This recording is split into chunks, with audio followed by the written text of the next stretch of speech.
So let's talk about that first subject that we wanted to cover off. What do you wish you had done in your 20s that 20s. you didn't do? Something in your 20s that you wish you had done.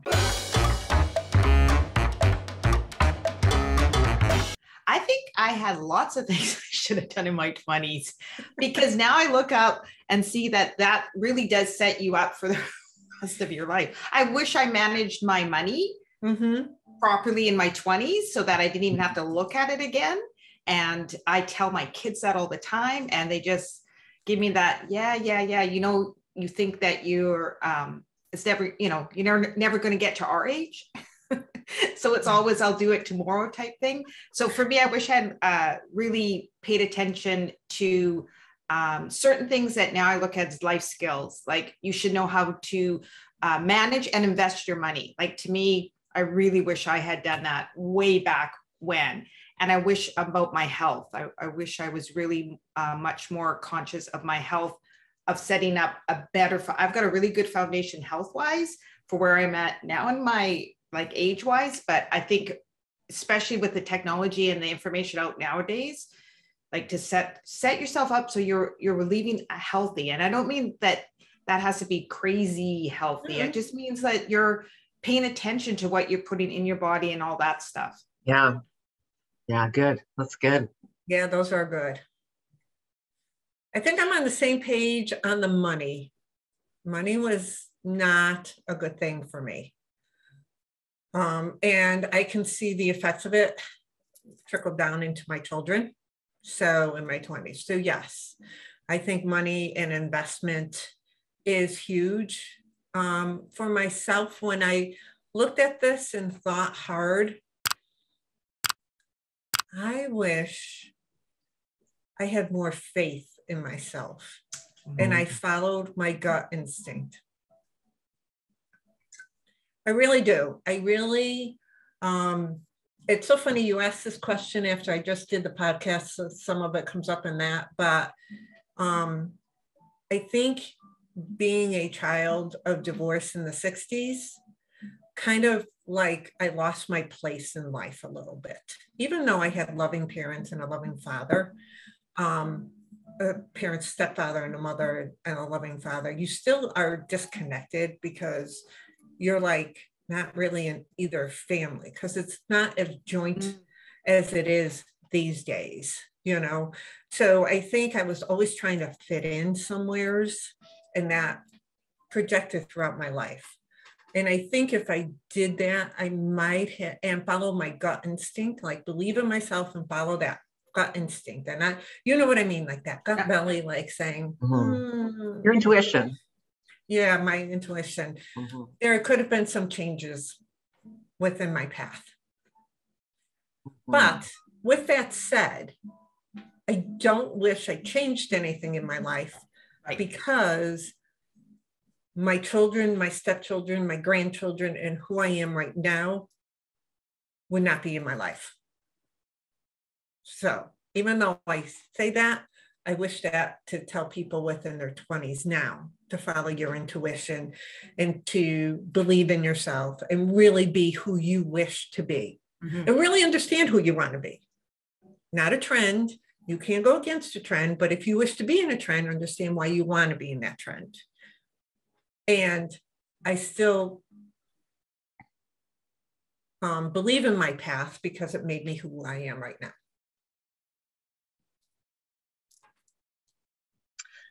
So after listening to the two of you, I think I have to put a bit of a different spin on mine.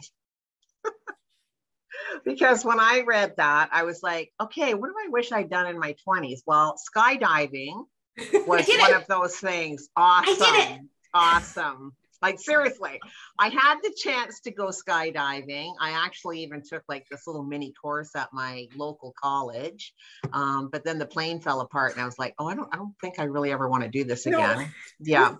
So, but I guess I'm gonna, like, the spin on that I'm going to say is like, don't just wait for stuff. Like, don't, Just because you decide no now doesn't mean no forever. And like, take yourself up on those opportunities whenever they show up in your life. So yeah, I wish I'd done that now, because, you know, bones break a lot easier in your 60s than they do in your 20s. So landing could be a real, you know what, if I decide to do that now. So there's that.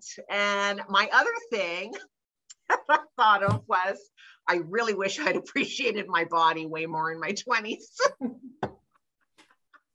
Because like, I can't get that back. So yes, on the vanity side of things, there's my it's not vanity, because it's taking care of your health in your body and the whole thing. And, you know, like, if we knew then what we know now. I was always so dissatisfied with myself, though. That's the thing that I look back on and think, you know, that was just such a waste of energy, emotion, like all of those things, like looking for that perfection, like, you know, I mean, for me growing up, like Twiggy was the person that you wanted to be, right? Like you just had to be this like stick thin person. And, you know, I was like, I got to get there. Somehow I have to get there. And it's amazing how generationally that has progressed throughout our entire lives as women, right? There's always been either in art or in magazines or now in social media, movies, what it is that you're supposed to aspire to physically, to feel beautiful. And it's such a shame. If there was one thing I could obliterate in the world, it would be that just is so, I totally agree. It's like, it just is so not necessary that physicality has to be there from that perfection level that we put on ourselves, and all the things that it takes away from us in that search for that desired body, that desired look. You know, we kill our self-esteem. We kill opportunities because we don't think we're looking good enough, or we aren't good enough, or all of those things, you know? So yeah, I wish I could have had the grace to go, you know what? I'm pretty good looking. Yeah, I know. And you go back. Sorry, you go back to your photos and you go, what was I thinking? I know, like, seriously. Holy crap. Yeah. Yeah. And I think to what you were saying, Tracy, we aspire to be somebody that we possibly physically can't be. Yeah. So you have a Twiggy who could be taller than you are, can have a different bone structure than you do, can have like a different metabolism. And we don't, back then, or even now, I don't think our younger generation takes all of that into consideration. Like that is that person's unique DNA. Right. That's not your DNA. That's not the uniqueness of you, you know? Yeah. I remember when I was younger, people, you know, would say to me, oh, you're just big boned. And I was like, you know what? Like if somebody tells me that one more time, like I'm like, seriously, like the whole big bone thing, like, I'm sorry, like big bone, what does that mean? But also going back to your opportunity. That's a nice way of saying that you're heavy, I think. You're big bone. Yeah. Okay. No problem.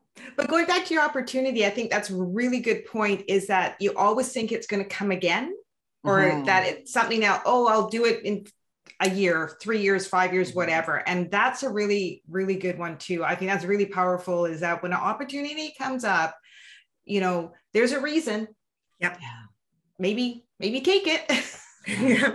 Yeah.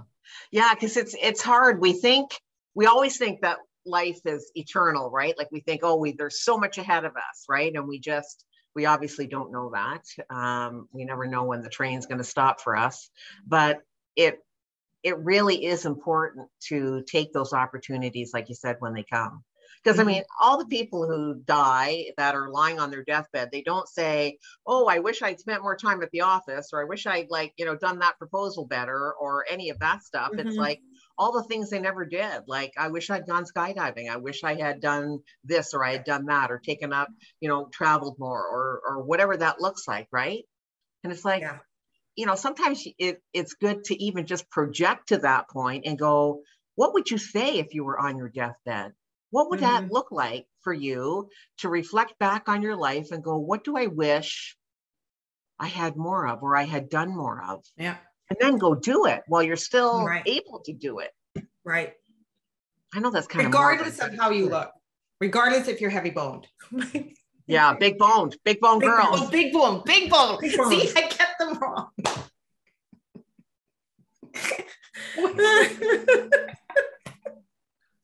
Too funny.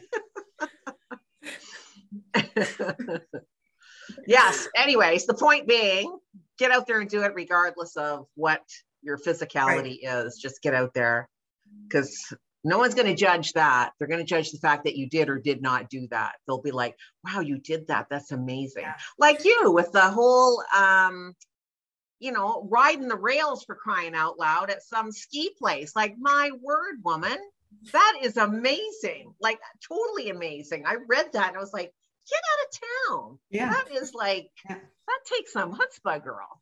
Yeah. And I didn't break anything, so. And you've been skydiving.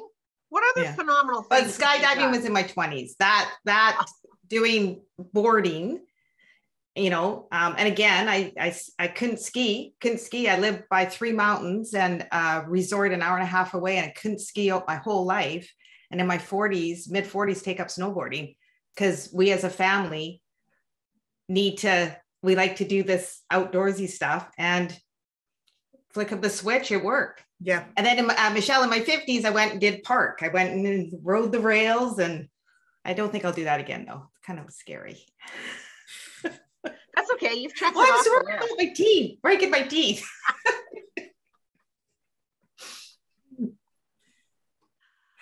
So yeah, I think also, don't be afraid. You're going to be judged if you do or you don't. So don't care what people think, I think is another important thing. So yeah.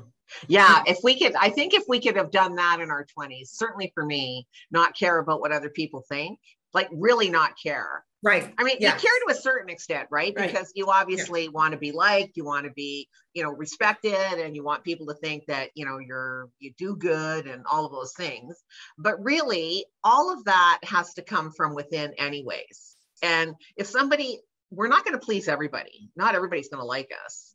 So we just kind of have to go, okay, well, that's your opinion. You get to have that, and no problem. Right. Right. Because when I talk with somebody and they say that, and I'm like, well, do you like everything that someone else does? Or do you believe in it, something everyone does in your life? And it helps them realize, well, I don't. Well, they don't have to do the same to you. That's okay. I think sometimes we want so much to be liked or not judged, but yet we do that to other people. And that's, we don't like every single person that we come across, or they don't have to be our best friend, or they don't have to like us, and all of that. So don't be afraid of not being, you're going to be judged. Yeah. Just don't let it stop you from doing what you want to do. Exactly. You're going to be judged, but the question is are you going to judge yourself? There's no upside in that one, judging yourself. Thanks for watching, and we hope to see you as a regular member of our community.